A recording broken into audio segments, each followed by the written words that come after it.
Hey guys, how's it going? Capan here. Today I want to give you guys a rundown of BlizzCon 2015, and it was probably easily the sickest one I've been to so far, and I have been to quite a lot. A little bit of history. I used to go almost every year that I could, every year that I could, which ended up being almost every other BlizzCon, and it was because, I rated World of Warcraft pretty seriously. I was playing World of Warcraft like 10 plus hours a day, and I was on, Ventrilo or whatever, and the guys you hang out with all the time. Well, you want to hang out in real life a little bit, and BlizzCon was the occasion. In Exodus, it was a pretty tight group of people, and it was awesome to go to BlizzCon and just hang out with them. And that was really the main purpose. Back in the day, BlizzCon was largely you go there, you hang out with friends, and maybe if you're lucky, you'll get to play one new game or get like one new beta key or something. Things have changed quite a bit. In this BlizzCon, they actually had an announcement for every single game almost. And that was really different, and it's really come a very long way. BlizzCon's much bigger than it was before, a lot more people. Everything's just getting a lot better when it comes to BlizzCon, and that's really awesome because, Blizzard doesn't really have trouble selling tickets to BlizzCon. In fact, it's actually really, really hard to get a ticket to BlizzCon in a lot of cases. So it's really cool to see them step it up. It is very different from most other gaming events. Not too much because of the content. Every convention has its content. You're not going to be short of content when you go to any one of these.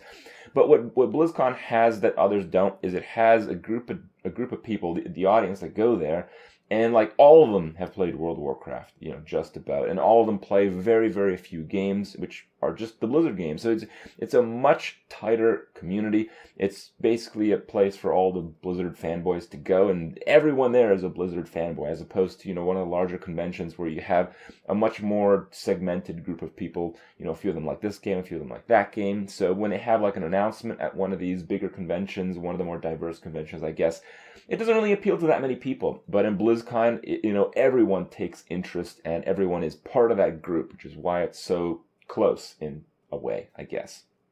So in terms of the games, they had a lot to announce for every single game. World of Warcraft got like the Legion expansion. That's coming up next year. StarCraft 2 is getting Legacy of the Void. It's actually getting it like tomorrow or something. So I'll be playing that. I'll be streaming that. I'll be doing the campaign. Maybe I'll do a little bit of a marathon until I finish it. Hearthstone got a few pretty cool things. They got League of Explorers expansion, which I reviewed earlier in the week while I was at BlizzCon. Actually, on that day, I had 8 hours between casting Hearthstone and rehearsals on the first day of BlizzCon and casting rehearsals on the second day of BlizzCon. I only had an 8-hour window in between those two things, and I ended up taking up like 4 of those hours to make that video, so I actually got very little sleep for that second day, but it still turned out okay. So that stuff's coming up later in the week, actually, which is pretty crazy. They announced a bunch of new heroes and stuff on Overwatch. I don't really care about the new heroes really that much. I'm kind of hoping for some new game modes, something like that. And they announced that Overwatch can be pre-purchased for a spring release, and it's coming out for consoles, which I thought was really exciting because I know people who play consoles have a way shittier way to actually play the game, and anyone who plays PC totally wrecks them. But unfortunately, the PC and console platforms are not going to be crossed over. So unfortunately, you only have to, crush Blizzard noobs who just try out the game for the first time, rather than console noobs who try out the game for the first time and suck. So yeah, a little bit of a letdown there, but still pretty fun game so far. For Heroes of the Storm, they announced some more new stuff, but really the thing that piqued my interest is this Cho'Gall hero. Apparently Cho'Gall is the first hero in a MOBA that's actually actively played by 2 people at the same time. I thought that was really, really mind-blowing, so I might actually go back to the game and check that out, because, well, I need to get my Heroes of the Storm card back for Hearthstone anyway, right? And while they didn't really talk much about Diablo 3, Diablo 3 has been confirmed to exist as a Blizzard game at this BlizzCon. So wow, that's a big improvement from last year, in which I'm pretty sure they didn't even have the Diablo 3 poster up at the opening of the convention, which is pretty sad. But things are actually looking up in Diablo 3. I was a bit sad they didn't talk more about the game in the opening ceremony, because people don't actually know that Diablo 3 is a pretty good game. Yeah, isn't that weird? Funny how that turned out. And he also announced the World of Warcraft movie, which is crazy because it's actually happening. Why is that crazy? Well, if you don't know, like 9 years ago, they announced the World of Warcraft movie that was coming out. And then 8 years ago, they announced the World of Warcraft movie that it was coming out. And then 7 years ago, they announced that like a World of Warcraft movie was being made and actually was about to come out. And then they kind of did the same thing like 6 and 5 years ago. And then there was like a little bit of a break because it was obviously not actually coming out. And then this year, it's actually coming out because they have a fucking trailer for it. So that was pretty exciting. So that's mostly announcement stuff. Instead of the tournament stuff, every single game had its tournament, except like Overwatch, I guess, because it's not really out, and I guess Diablo 3 because it's only confirmed to exist. It's not really too advanced yet. But I was very involved in the Hearthstone tournament. That's why I was there. I was there at ESL like a week before to do the qualifying matches to make it from the 16 Hearthstone players that qualified, 4 from each region of the world, down to 8. And then at BlizzCon we had the 8 players play against each other. Spoiler alert, Osaka won. It was pretty sick. It's very good to see a deserving player who's been in the scene forever take a tournament in a big way. Hotfrom ended up being runner-up, and Tice ended up doing really, really well. People consider Tice versus Osaka as like the match of the tournament, even though it wasn't the final, it was the semifinal. There was some extremely high-level play, and people got to see something that I've been talking about forever. The tournament scene in Hearthstone is always going to be very good, despite how horrifyingly awful the ladder experience might be. Like now. So that was pretty interesting to realize, and it was great for most people that watched. We also got a chance to highlight some Challenge Stone matches at BlizzCon Hearthstone. So that was really awesome. It was the Raid Bosses Challenge. I tried to appeal to some of the World of Warcraft crew, which is basically everybody there. That I guess we fell a little bit short, not so much because of the challenge, but because, as opposed to the last times I've been at BlizzCon, they rescheduled the costume contest, and it was scheduled for when we actually had Challenge Stone. So, yeah, I guess we kind of got screwed on the time slot. But still, I think a lot of people got introduced to the format, and those that enjoyed it in the past had certainly enjoyed it there. So that was pretty solid. Also, on top of that, there was some concert stuff. Every single BlizzCon has like a concert at the end. I ended up attending that. This time it was Linkin Park. I like Linkin Park, have some of their songs in my fairly exclusive music library. It was pretty cool that, I haven't really listened to Linkin Park in the last like 10 years. But I knew just about all the songs they had played there, so that was pretty fun. It was an okay experience. I'm not really too blown away by most of the concerts I go to. The only one that really, really blew me away was Tenacious D, which was actually in one of the first few BlizzCons that I went to, and that was really cool because during that time, it was during the time where I was going because of my World of Warcraft guild.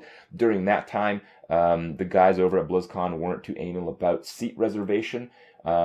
Which I guess they should be, which is why they changed their policy in later years, because we had like a group of like 20 people there, and we had rotation cycles to reserve the entire front row of the main hall the entire day. So we'd get like 2 people to sit down there to reserve like, 8 or 9 other seats, and eventually by the end when the concert came around, oh, Crep has a front row seat to see Tenacious D, and that was a pretty sick experience. So, a lot of really cool stuff went down at BlizzCon. I met a lot of fans.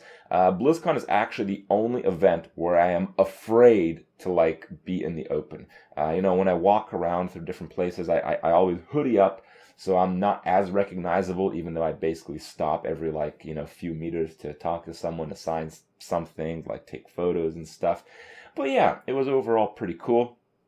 I was mostly there for the casting, and that took up almost the entirety of the event. I really didn't get to see too much of the event. Why would most people go to BlizzCon? Well, they mostly go to see the tournaments live, to meet the players that they see streamed, like me, that kind of stuff, to see events, just to go to meet their friends who they know from the game, to try out all the different games. Blizzard also gives away a lot of stuff. If you're a guy who likes a lot of Blizzard-related stuff, that's a pretty good reason to go. As far as the casting, I got some stuff. Some people actually criticized that I didn't wear my red blazer or anything like that. I have to say that I had very few freedoms when it came to what I actually did in terms of casting, particularly in the wardrobe department. But I did get some pretty cool stuff. All the casters had to cycle between 4 t-shirts. There was There was this one, the BlizzCon shirt. There was like a new Cupcake Hearthstone shirt, which I really like. There was like the well played thing. I really don't like that shirt. But and the last one was like a basic Hearthstone shirt. Well, I got to keep all 4 of the shirts. And I really, really like the cupcake one. I actually might try to get a few more of those. I also got a bunch of other stuff at BlizzCon while I was there. I mean, the first thing is, every BlizzCon attendee got like the goodie bag. And normally in the past, the goodie bag was literally like a plastic bag with stuff inside. This time it was like kind of like a laptop case with stuff inside. So I already opened one of these because, I got Ranya's, of course. So you get like a Diablo keychain thing. That's pretty cool. You get like an inflatable Psy Blade for StarCraft 2. I think this is a sticker. It's a pretty high quality sticker, but it's still a sticker. You get like a little pin. You get Illidan. I think everyone gets Illidan. Otherwise, I was just really unlucky and ended up getting 3 Illidans.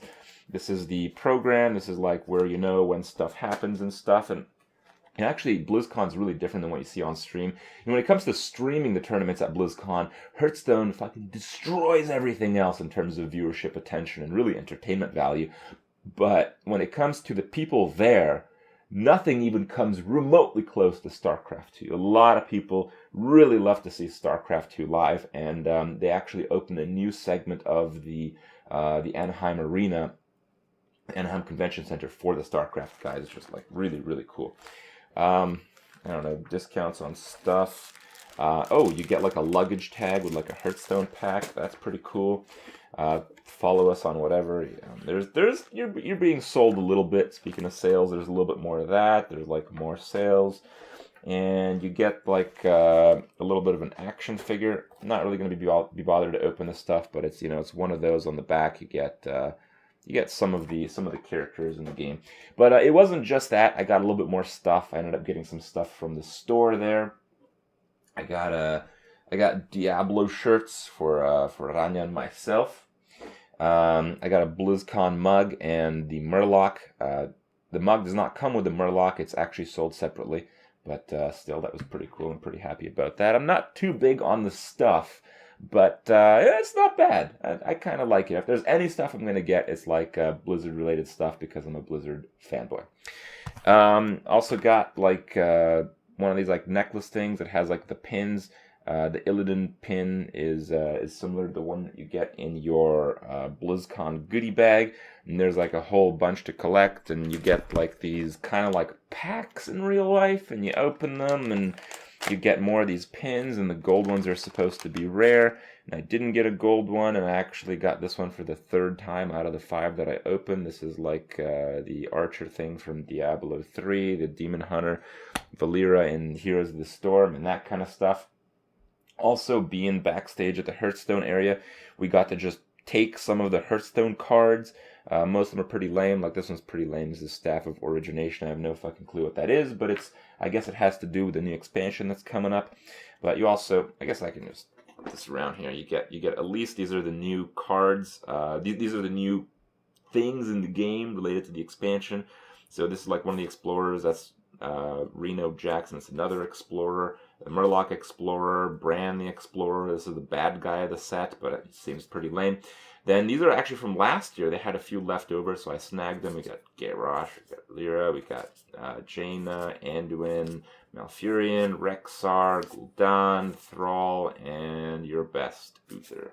So that was pretty cool. I am a real life card collector, so I'm actually more stoked about those little card things than any of the stuff that I got. But overall, the experience was awesome, and more than anything, this is easily the best BlizzCon ever, with so many things being announced, with almost every game being addressed, and overall just the whole quality event going way up from what I've seen the last few years. It's like, the other like 4 or 5 BlizzCons I've been to, they were all about the same. They would announce like a game, maybe, if we're lucky. And, you'd get to play that game, and they might have like tournaments for some of the games, mostly just StarCraft. But these days, Blizzard's evolved into a company that has like a game in like every genre. They're trying to push esports in like every single direction. They're trying to push the quality of everything they provide to their fans in every single way, even though they don't have to. It's not necessary. Like, Do you know how hard it is to get BlizzCon tickets in some cases? Like, 5, 6 years ago, I would literally just F5, F5, F5 as the BlizzCon ticket sale page would go up. And then, because of my Canadian internet, I'd be like 6,000 in line after just spamming F5, and I wouldn't even get a ticket some years. It was just insane. So when you have that much of a demand, you really don't have to push for any sort of quality, but they really have. So overall, it's great. If you're gonna go to one convention during your lifetime or a year, you really should at least check out BlizzCon in one of those years. So check it out. Hope you guys enjoyed my review. And well, if you went there, maybe I'll see you guys there next year. Have a good one. I'll see you guys tomorrow.